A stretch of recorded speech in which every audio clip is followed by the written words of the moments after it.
Hey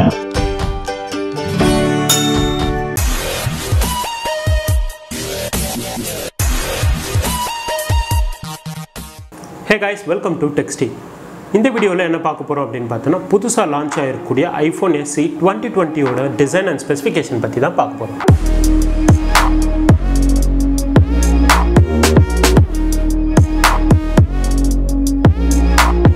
இந்த mobile already unbox பண்ணியாச்சு. But இருந்தாலும் பாக்ஸ் குள்ள என்னெல்லாம் இருந்துச்சு அப்படின்றத பார்ப்போம். சோ பாக்ஸ் குள்ள பார்த்தோம் அப்படினா ஃபர்ஸ்ட் மேல டாக்குமெண்டேஷன்லாம் இருந்தது. And அது மட்டும் இல்லாம SIM ejector and iPhone ஓட ஸ்டிக்கர் இருந்தது. And அதுக்குள்ள பார்த்தோம் அப்படினா ஸ்டைலிஷா கிளாசி ஃபினிஷ்ல ஒரு iPhone இருக்கு. And அதுக்குள்ள பார்த்தோம் அப்படினா நமக்கு சார்ஜர் and ஹெட்செட் இருந்தது. சோ டிசைன் வைஸ் பார்த்தோம் அப்படினா இந்த மொபைல் கம்ப்ளீட்டாவே iPhone 8 ஓட டிசைன் வந்து கேரி ஓவர் பண்ணிருக்கு அப்படினே சொல்லலாம். And இந்த மொபைலோட ரைட் சைடுல பார்த்தோம் அப்படினா வால்யூம் அப் டவுன் பட்டன் இருக்கு. அதுக்கு மேல சைலண்ட் மோட் பட்டன் இருக்கு. And மொபைலுக்கு டாப்ல எந்த ஒரு இதுமே கிடையாது. லெஃப்ட்ல பார்த்தோம் அப்படினா பவர் ஆன் ஆஃப் பட்டன் இருக்கு. And அது கீழே SIM ஸ்லாட் இருக்கு.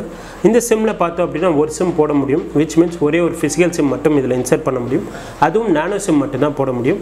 ஈவன் மைக்ரோ SIM கூட இதல சப்போர்ட் ஆகாது. பட் இந்த மொபைல் பார்த்தோம் அப்படினா dual SIM சப்போர்ட் பண்ணும். அதாவது ஒரு physical SIM and ஒரு eSIM சப்போர்ட் பண்ணும். இப்போ பார்த்தோம் அப்படினா eSIM வந்துட்டு Airtel இருக்கட்டும் இல்ல Jio எல்லாமே ப்ரொவைட் பண்ண ஆரம்பிச்சிட்டாங்க. சோ eSIM வந்து பார்த்தோம் அப்படினா physical SIM விட ரொம்பவே ப்ரொடெக்டிவ் ஆனது அப்படினே சொல்லலாம். எப்படின்னு பார்த்தனா யூசுவலா நம்ம மொபைலை மிஸ் பண்ணிட்டோம் அப்படினா நம்ம SIM எடுத்து போட்டுட்டு அவங்க வந்துட்டு மொபைலை கம்ப்ளீட்டா ரெஃப்ரெஷ் பண்ணி யூஸ் பண்றதுக்கு நிறையவே வாய்ப்பு இருக்கு. பட் eSIM இருக்கும்போது இதோட செக்யூரிட்டி இன்னும் கூட அதிகமா இருக்கு அப்படினு சொல்லப்படுது. And மொபைலோட பாட்டம்ல பார்த்தோம் அப்படினா dual speaker with mic இருக்கு. And சென்டர்ல பார்த்தோம் அப்படினா நமக்கு சார்ஜர் போர்ட் இருக்கு. And அந்த சார்ஜர் போர்ட்லயே தான் நமக்கு ஹெட்செட்டும் கனெக்ட் பண்ண முடியுது. And டிஸ்ப்ளே பார்த்தோம் அப்படினா 4.7 inch டிஸ்ப்ளே கொடுத்திருக்காங்க. And டிஸ்ப்ளேக்கு மேல பார்த்தோம் அப்படினா ஃப்ரண்ட் கேமரா இருக்கு.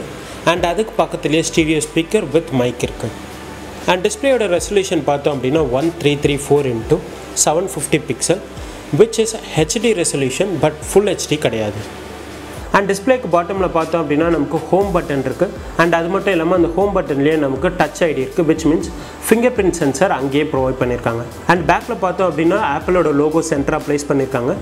And டாப்ல பார்த்தோம் அப்படினா 12 மெகாபிக்சல் கேமரா வித் ஃபிளாஷ் இருக்கு. And இந்த மொபைல் ரொம்ப ஸ்லிம்மா இருக்கிறதால கேரி பண்றதுக்கு ரொம்பவே கம்ஃபர்ட்டபிளா இருக்கு.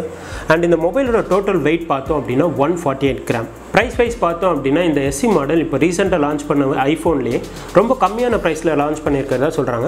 பட் இந்த கம்மியான பிரைஸ் என்ன அப்படின்றத வீடியோ லாஸ்ட்ல பாப்போம். சோ ஸ்பெசிஃபிகேஷன் வைஸ் பார்த்தோம் அப்படினா இந்த மொபைல்ல வந்துட்டு A13 Bionic chip யூஸ் பண்ணிருக்காங்க. சோ இந்த chip வந்து one of the latest and fastest chip அப்படினே சொல்லலாம். ஏன் அப்படினு பார்த்தோம்னா இப்போ ரீசன்ட்டா வந்து high end iPhone mobile like 11 Pro எல்லாத்துலயுமே இந்த chip தான் யூஸ் பண்ணிருந்தாங்க. சோ இந்த chip மூலமா வந்துட்டு fastest performance அது மட்டும் இல்லாம பார்த்தோம் அப்படினா பேட்டரி லைஃபும் அதிகமா வருது அப்படினு சொல்லப்படுது. And கேமரா வைஸ் பார்த்தோம் அப்படினா பேக்ல ஒரே ஒரு கேமரா தான் கொடுத்திருக்காங்க. அது 12 மெகாபிக்சல் வைட் கேமரா கொடுத்திருக்காங்க with 1.8 aperture. And இந்த கேமரா மூலமா 4K வரையும் ரெக்கார்ட் பண்ண முடியும் வீடியோ. And அந்த வீடியோவும் 60 fps வரையும் ரெக்கார்ட் பண்ண முடியும். நான் கேமரால நைட் மோட் அப்படினு சொல்லிட்டு ஒரு ஆப்ஷன் இல்ல. பட் இருந்தாலும் டார்க்ல எடுக்கக்கூடிய போட்டோ ரொம்பவே அழகா என்ஹான்ஸ் ஆகுது அப்படினு சொல்லலாம். And ஃப்ரண்ட்ல பார்த்தோம் அப்படினா 7MP கேமரா with 2.2 aperture கொடுத்திருக்காங்க. And இப்போலாம் ஆண்ட்ராய்ட்ல பார்த்தோம் அப்படினா 64MP 108MP வரையும் கேமரா போயிட்டு இருக்கு. பட் இருந்தாலும் ஐபோனோட கேமரா குவாலிட்டி கண்டிப்பா பெட்டரா தான் இருக்கும். And பேட்டரி வைஸ் பார்த்தோம் அப்படினா 1821 mAh பேட்டரி ப்ரொவைட் பண்ணிருக்காங்க. பேட்டரியோட mAh ரொம்ப கம்மியா இருக்கு அப்படி நம்ம ஃபீல் பண்ணா A13 chip இந்த பேட்டரியோட பெர்ஃபார்மன்ஸை கண்டிப்பா என்ஹான்ஸ் பண்றதுக்கு ரொம்பவே ஹெல்ப்ஃபுல்லா இருக்கும் அப்படினு சொல்றாங்க. And இந்த மொபைலோட பேட்டரி எந்த அளவுக்கு நிக்கும் அப்படின ஒரு ஐடியா பார்த்தோம் அப்படினா video playback up to 13 hours வரையும் வரும் அப்படினு சொல்றாங்க. And இதே ஸ்ட்ரீமிங்ல பார்க்கறோம் அப்படினா up to 8 hours வரையும் வரும்னு சொல்றாங்க. And OS பார்த்தோம் அப்படினா iOS 13 யூஸ் பண்ணிருக்காங்க. Again one of the latest OS அப்படினே சொல்லலாம். And சார்ஜர் வைஸ் பார்த்தோம் அப்படினா இந்த மொபைல் 18W சார்ஜர் சப்போர்ட் பண்ணும், which means within 30 minutesலயே பார்த்தோம் அப்படினா 50% of சார்ஜ் வந்து fill ஆயிடும் அப்படினு சொல்றாங்க. And அது மட்டும் இல்லாம பார்த்தோம் அப்படினா wireless charger QI charger support பண்ணும் அப்படினு சொல்றாங்க. பட் இந்த பாக்ஸ்ல வரக்கூடிய சார்ஜர் பார்த்தோம் அப்படினா 18W சார்ஜர் கிடையாது, வெறும் 5W சார்ஜர் மட்டும்தான். இந்த மொபைல் பார்த்தோம் அப்படினா 3 கலர் வேரியன்ட்ல வருது, white, black and red. And இந்த ரெட் கலர் வேரியன்ட்ல பேக் சைடுல பார்த்தோம் அப்படினா ப்ராடக்ட் ரெட் அப்படினு சொல்லி மென்ஷன் ஆயிருக்கும். ஸோ இந்த ப்ராடக்ட் ரெட் அப்படின்றது என்ன அப்படின்னு பார்த்தோன்னா ரெட் அப்படின்றது ஒரு ஃபண்ட் ரைசிங் கம்பெனி. ஸோ இந்த ப்ராடக்ட் மூலிமா அந்த ஃபண்ட் ரைஸ் பண்ணி அவங்க ஹெச்ஐவி பேஷண்ட், இந்த மலேரியா பேஷண்ட் அவங்க எல்லாருக்குமே இந்த ஃபண்டிங்கை வந்து யூஸ் பண்ணிகிட்ருக்காங்க. அண்ட் ஈவன் இப்போ இந்த COVID-19 கூட இந்த ஃபண்டை வந்து யூஸ் பண்ணிட்டு இருக்கிறதா சொல்கிறாங்க. அண்ட் நான் ஸ்டார்டிங்லேயே சொல்லியிருந்தேன் இல்லையா, இந்த மொபைல் தான் வந்துட்டு ஐஃபோனில் ரீசெண்டாக லான்ச் பண்ண மொபைல்லேயே ரொம்ப சீப்பஸ்டான ப்ரைஸ் அப்படின்றது. அந்த சீப்பஸ்டான ப்ரைஸ் என்ன அப்படின்றத பார்ப்போம். 64GB 42,500 rupees வருது. அண்ட் 128GB பார்த்தோம் அப்படின்னா 47,800 rupees வருது. அண்ட் 256GB பார்த்தோம் அப்படின்னா 58,300 rupees வருது. ஸோ ஃபைனலாக இந்த மொபைலில் என்னெல்லாம் பெஸ்ட்டாக இருக்குது, என்னெல்லாம் என்ஹான்ஸ் பண்ணியிருக்கலாம் அப்படின்னு சொல்லி பார்ப்போம்.